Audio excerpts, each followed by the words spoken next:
aleykum salaam walla ñu ngi leen di remercier ci initiative bi ngeen am di leen ci féliciter d'abord ci seen initiative bi ensuite di leen remercier ci occasion bi ngeen ñu jox pour wax ci li nga xam ne mooy suñu mébét par rapport ak élection locale yi ñu jëm ñun suñu coalition ànd defaraat commune Mermoz Sacré-Cœur dafay coalition boo xam ne mi ngi ko taxawal ci weer yi passé te dafa taxaw ci base bu ñuy di tubaab di wax une base non partisane dafay loo xam ne dafa am solo te dañ ko génne ci suñu manifeste mooy que ñun duñu mouvement boo nga xam ne mouvement wu opposition lañu duñu mouvement boo xam ne mouvement wu pouvoir bi lañu dañu mouvement boo xam ne ay nit ñoo ci nekk ñu xam ne bari na ñu nekk ci parti politique parce que dama koy préciser duñu comme mouvement buy wax ne ñun dañu bokk ci société civile bokkuñu ci amuñu ay politique ak yu demee noonu ñun suñu mouvement dafa am ay politique dafa am ay politique yu nga xam ne dañu bokk ci ñi gën ci citoyen commune bi ay politique yoo xam ne dañu bokk ci citoyen ñu gën ci citoyen commune bi ñu nekk suñu liste ak ñu nga xam ne bokkuñu ci benn parti ñoo ci ëpp fuuf ñoom it bokk ci citoyen yi gën ci citoyen commune bi mun naa wax ne kon ñun ñi nga xam ne ñoo nekk ci suñu liste bokk nañu ci citoyen yi nga xam ne ñoo gën nañu engagé ci suñu commune ku ci nekk am ci une histoire en termes de contribution boo apporté ci sa développement commune ci fànn bu nekk ñooñu kon ñoom ñoo daje suñu liste ngay gis ku bokk APR ku bokk PDS ku bokk parti socialiste ku bokk Rewmi ku bokk AFP ku bokk gis-gis ak nag une écrasante majorité muy ñi ci ëpp ñu xam ne bokkuñu ci benn parti muy wane ne kon ñun li nga xam ne moom la ñu taxawal mettre ko en avant mooy nit ki ana lan la mën a apporter comme contribution ci koñam donc moo tax ñu ne ñun mooy liste bi nga xam ne mooy liste bi gën a riche ci commune bi en termes de diversité mooy liste bi nga xam ne aussi mooy la liste la plus inclusive li tubaab di wax liste bu inclusive mooy liste bu xam ne dañ ko ubbi yaatal ko képp ku ñëw bëgg ci bokk te sa loxo set nga nekk ko xam ne mën nga liggéeyal commune bi mën nga ci bokk te ñu seetlu ne ñi ci nekk nañ ñoo xam ne yeneen liste yi fi nekk yeneen 9 liste yëpp nag bay amul benn liste boo xam ne génne naa ko ci yeneen liste 9 liste yëpp toog nañu ay weer di daw si suñu gannaaw ay nit pour ñu ñëwoon bokk ci seen liste mais ñooñu finalement décidé nañu ñëw ànd constituer li ñuy wax ànd defaraat commune Mermoz Sacré-Cœur muy kon ay groupe yoo xam ne dañu existé woon ci biir commune d'arrondissement bi ne woon dañuy jox pour liggéey commune d'arrondissement bi pour li nga xam ne daf fi nekk ñu changé ko ñooñu nag ñoom ñoo dajale créé ànd defaraat commune Mermoz Sacré-Cœur muy ñu xam ne yeneen candidat yëpp topp nañ leen ay weer pour ñu ñëw ànd ak ñoom mais ñu ne ànduñoo ak ñoom finalement choix bi ñuy def mooy choix wu regroupé wu dal di constituer ànd defaraat commune Mermoz Sacré-Cœur yàlla def man mii ñu jiite ma kon loolu bokk ñun dañ ci sant yàlla bu baax créer la coordination des étudiants de Dakar ma doon diriger sax ay délégation mouvement étudiant yi daan discuter ak gouvernement bi donc loolu mooy sama parcours pour ce qui concerne le syndicalisme étudiant li nga xam ne moo jëm ci Mermoz nag mun naa wax ne ASC Mermoz ñun ñoo ko créé ba ñuy créé ASC Mermoz bi ma ciy nekk secrétaire général j'avais 18 ans bi ma amee 22 ans ci laa nekk entraîneur équipe bi ba ma nekkee 24 ans ci laa nekk président club bi ba sax ci biir mouvement nawetaan souvent gars yi dañ lay faral di rappeler ne ci histoire du mouvement étudiant musuñu gis président ASC bu gën a jeune âge bi ma amoon man bi may nekk président à 24 ans parce que âge boobu ci la ñuy jouer mais man âge pour te dire que de manière précoce man laa engagé wu ci mouvement bi et puis bon Mermoz je crois que la ñu fa def ci ASC bi duñ ci soxla ñu dellu ci je crois que les premières victoires ak lépp li nga xam ne ay ndam yu Mermoz jëkk am mun naa sant yàlla ci di wax ne fekk na c'était sous mon magistère moment yi nga xam ne man maa diriger équipe bi am nag ñoo xam ne yàlla def na aussi actuellement ñoom ñoo yore ASC yi wala yor nañ ko ci année yi passé ñooñu aussi ñun ñoo leen formé je crois que loolu aussi dafa bokk suñu bilan non seulement mooy li ñu fa def mais aussi ñi nga xam ne taxaw nañ tey yore mouvement associatif bi à Mermoz te bu ñu xamee dara ci mouvement associatif lu ci bari ci ñun la jaar je crois que sax à plusieurs reprises ñoom exprimé nañ ko en privé ou en public di wax ne en fait am na lu ñu leen defal je suis aussi membre fondateur u CDL u Mermoz bañ koy formé en 2009 fekk na maa ngi États-Unis mais ñëw naa fi moment boobu fekkee ko et puis bon di suivre activité yi am au niveau associatif et puis aussi nekk koo xam ne au niveau de la commune de Mermoz Sacré-Cœur vraiment yàlla def na duggante naa bu baax ak population yi nekk ci kii parce que dëkkoon naa Baobab avant may dëkk avant may dëkk Mermoz donc am na aussi lu ma fa xam ak lu ma dugganteeg yeneen kii yi. Au plan professionnel man formation philosophie ak anthropologie laa def et je me suis orienté vers la santé publique et donc ci laay liggéey ci ay projet Nations Unies projet USAID depuis bi ma commencé liggéey donc occupé naa ay postes fii au Sénégal nekk naa directeur de projet au Bénin après ci lañ ma affecté États-Unis ma nekk fa coordonnateur régional pour l'Afrique ci projet santé bi nga xam ne moom la USAID yore ci domaine réforme sanitaire yi ma def fa 7 ans après ci la ministère de la santé du Sénégal demandé ma pour ma ñëw jàppale leen pour programme couverture maladie universelle bi donc loolu tax depuis 1 an ma dellu si bi ma dellu see nag yàlla def comme en 2009 ñu bari dañ ma doon wax dañu bëggoon pour ma nekk candidat à la mairie ma ne en fait c'est très simple c'est parce que bon man en fait je suis dans le mouvement associatif depuis longtemps ñu yàgg ci liggéey gis ne en fait da ngay dem ba benn moment bu xam ne am na leneen lu ñu soxla pour changer les choses c'est-à-dire au plan associatif am na lu bari ni ngay liggéey mais da ngay gis ne ci sa kaw am na keneen kuy jël décision yi koo xam ne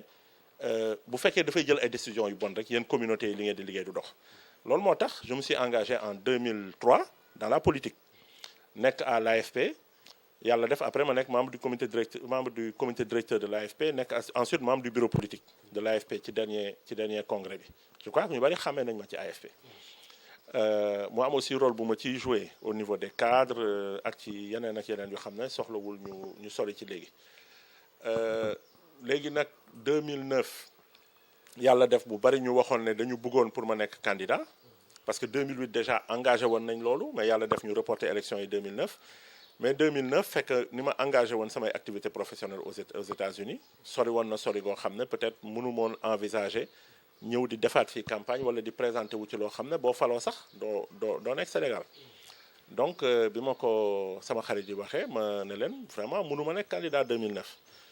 yàlla def bi ma dellu see il y a 1 an ci lañ ma ne mais saa waay comme dellu si nga léegi affaire bi il faut que ñu wax ci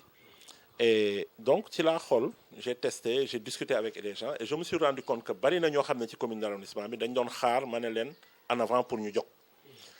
et donc moo tax ma ne je vais y aller et yàlla sax daf ko wane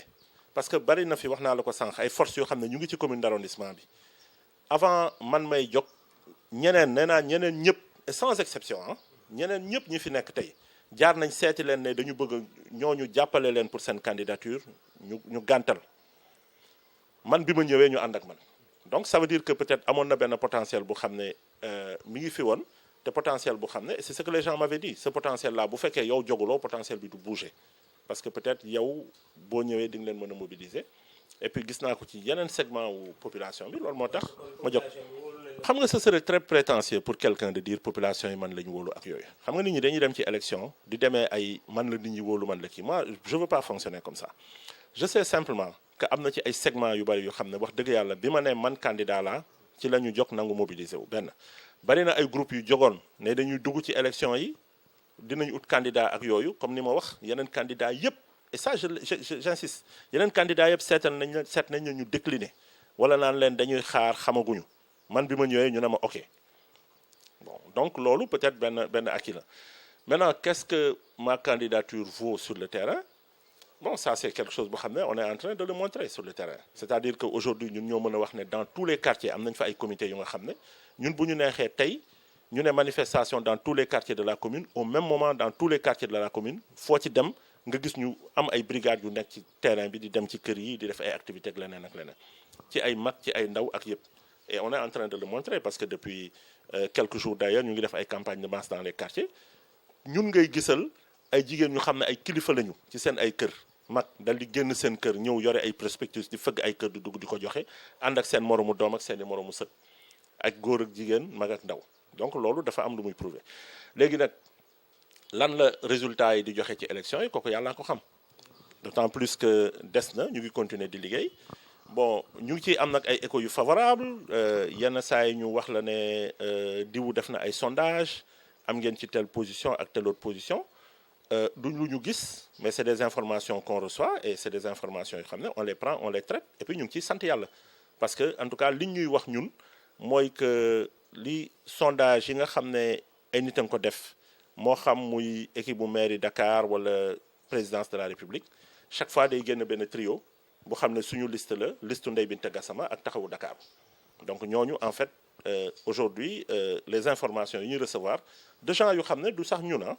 des gens qui sont à la mairie de Dakar ou qui sont dans l'État ñu ñuy wax en tout cas loolu moo génn qu'il y a ce trio de tête dans lequel nous sommes et ça c'est intéressant et on va continuer dans cette voie et faire le travail pour gagner. ñun dañu ne suñu démarche dafa nekk une démarche participative li ñu njëkk a critiquer maire bi mooy day maire bu xam ne moom day defal boppam du impliquer population yi. Gis nga ko sax ci affaire terrain wu Sacré-Cœur bi ñëw rek bëgg a jël benn terrain ne dama koy jox benn promoteur alors que population yi d'accord wuñu ci li nga ko bëgg a yóbbu. Loolu déjà la première démarche mooy booy liggéey ak nit ñi na nga am une démarche participative mooy kon booy def budget na nga dem consulter population yi wax leen ne lii ak lii laa bëgg a def yéen lan ngeen ci xalaat wala sax nga laaj leen li ñu xalaat ba pare nga soog a def sa budget sur cette base. Mais ensuite ñun jël nañ yenn engagement ci suñu manifeste bi nga xam ne dañ publier ci fan yi passé wax nañ ci ay points yu bari li nga xam ne par exemple bëgg naa ko ci wax sur l'école xam nga ñun dañu gis ne le maire sortant publier na bilan di wax ne dimbali na école yi alors que amul au cours des 5 ans on le maintient joxul dara benn subvention école yi ñun nous avons dit que subvention école dinañ ko indi mu nekk lu xam ne dafay am permanent. Dinañ aussi fexe mobiliser ay ressources pour l'école et pour les autres secteurs à travers ce qu'on appelle la responsabilité sociale d'entreprise parce que dafa am ay entreprises yu xam ne dañ nekk suñu territoire commune yu xam ne nit ñi dañ leen war a dem seeti discuter ak ñoom pour xool ñoom en tant qu'entreprise dans le cadre de li ñuy wax responsabilité sociale d'entreprise lan la entreprise yooyu di mën a def pour leur environnement. Dama ci joxe benn exemple Sonatel c'est quand même une très grande entreprise au Sénégal. La Sonatel dafa nar transférer son siège sur le territoire de notre commune d'arrondissement. Quand tu as une entreprise comme ça bu ñëw sa commune d'arrondissement war nga mën a discuter ak moom pour xool lan la war a indil pour les écoles pour les femmes ak yeneen. Donc on va mobiliser des ressources pour ça au profit de l'école et des autres secteurs. Mais ensuite gis nañ ne am na expérience ou introduction du préscolaire dans le public mu xam ne école yaa ngi ko bëgg a def loolu j'ai vu que benn candidat waxu ko parce que tamit le problème de nos candidats malheureusement c'est que dañuy tëju ci ndég rek def ay programme ñun on a pensé que avant ñu def suñu programme dañuy dem rencontrer les gens yi nekk dans les secteurs concernés on est allé voir les enseignants dem ci poste de santé yeeg yooyu et enseignants yi wax nañ ñu ne ñoom dañu am expérience pour introduire préscolaire dans le public et ça c'est important parce que tey parent bu amul xaalis sa doom du dem jardin d'enfants parce que jardin d'enfants c'est privé mais léegi bëgg nañu par exemple école Souleymane Wade Liberté 5 ak yeneen écoles yi bëgg nañ créer ce qu'ils appellent des classes de transition mooy maanaam dernière classe école primaire ñu dugal ko dans le public mais kooku ñun dañ ci bëgg a liggéey jàppale leen ci parce que ça va permettre aux populations yi nga xam ne amuñu alal trop ñu mën ci dugg. On a fait des propositions dans le domaine de la santé dinaa ci jaar rapidement appuyer le programme de les mutuelles de santé dans le cadre du programme de couverture maladie universelle bon kooku sax man sama liggéey la bien sûr à titre personnel c'est sur ça que je travaille à d'autres niveaux wax nañu aussi que dañu bëgg a relever le plateau technique des structures de santé c'est-à-dire que actuellement ñaari postes de santé ñoo fi am yoo xam ne bu ci nekk infirmier moo am mais gis nañ ne besoin yi population wu Mermoz Sacré-Cœur am dépassé na infirmier c'est-à-dire population yi bu seen doom feebaree duñ ko bëgg a yóbbu ci infirmier parce que comme am nañu offre ay médecins autour dañuy dem hôpital yóbbu ko fa donc on a dit qu'il faut que dans chaque poste de santé ñu recruter fa un médecin évidemment le poste bu boobaa dina yokku à la limite mun na sax transformer en un centre de santé secondaire mais am médecin ci ñaari postes yi et puis un médecin ne coûte pas cher c'est juste 5 millions de francs par an loolu war nañ ko mën a def donc renforcer la dotation en médicaments éviter li nga xam ne moom la maire actuel bi di def war a jox nit ñi ay médicaments xamul sax ne les postes de santé ay médicaments génériques la ñu war a am mu dem di jënd ay médicaments ci pharmacie yi di leen ko jox mais y a un problème sur le front de l'emploi des jeunes xam nga dañuy faral di gis ne maires yi ou plutôt les candidats à la mairie dañuy ñëw naan nit ñi naan jeunes yi votel leen ñu utal leen liggéey nous on pense que vraiment loolu c'est de la démagogie maire mënul régler les problèmes de on peut intervenir ci benn volet bu important muy le volet de la formation professionnelle xale yi daf ci bari ñu xam ne dañuy jàng ba seconde première terminale ak feneen amuñu qualification professionnelle ku amul qualification professionnelle nag boo demee sur le marché de l'emploi mais tu es défavorisé parce que le marché de l'emploi c'est un marché hautement concurrentiel ñu bari dañuy ñëw di xëccoo pour am liggéey donc ñun fi ñu mën a dimbalee nit ñi on a dit que dañuy créer un centre de formation technique et professionnelle bu nga xam ne xale yi mën nañ fa dem jàng ji liggéey infographie mën nañ jàng liggéey yeneen mais loolu ñun en tant que commune pour ñu def ko ñun kenn xam nga mën na créer ay difficultés moo tax on a dit que on va le faire dans le cadre de ce qu'on appelle l'intercommunalité des SICAP c'est-à-dire dañuy seet les 3 autres communes yi xam ne abrité na ay SICAP muy Fann Point Amitié parce que fii la SICAP Amitié 1 2 nekk ak Rue 10 ak SICAP Fanok suñu commune commune Sicap Liberté ak commune Dieuppeul Derklé parce que foofu aussi am na Sicap Dieuppeul ensemble à 4 on va créer un grand centre de formation ku ci nekk contribuer pour un quart des ressources et puis bu école bi ubbee nga contribuer pour nga indi fa un quart des élèves.